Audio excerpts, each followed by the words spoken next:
জিলহজ মাসের প্রথম 10 দিন আমরা কি কি আমল করব।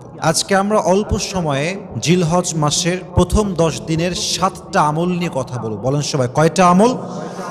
আমি খুবই ঠান্ডা মাথায় আমলগুলো বলার ট্রাই করছি, জাস্ট মেমোরাইজ করে নেবেন। এবং আমি শুরুতে দোয়া করছি আমি সহ সকলের জন্য আল্লাহ আমাদের সবাইকে যেন এই প্রত্যেকটা আমল করার তৌফিক দান করে। পড়েন সবাই আমিন।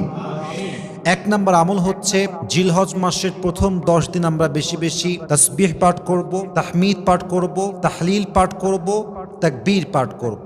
তাকবীর মানে হচ্ছে আল্লাহু আকবার, তাসবিহ মানে হচ্ছে সুবহানাল্লাহ, তাহমিদ মানে হচ্ছে আলহামদুলিল্লাহ, তাহলিল মানে হচ্ছে লা ইলাহা ইল্লাল্লাহ। এই 4টা জিকির যদি বেশি বেশি করেন, কোরআন কি বলছে? আল্লাহ তাআলা বলেন আলা বিযিকরিল্লাহি তাতমাইন্নুল কুলুব।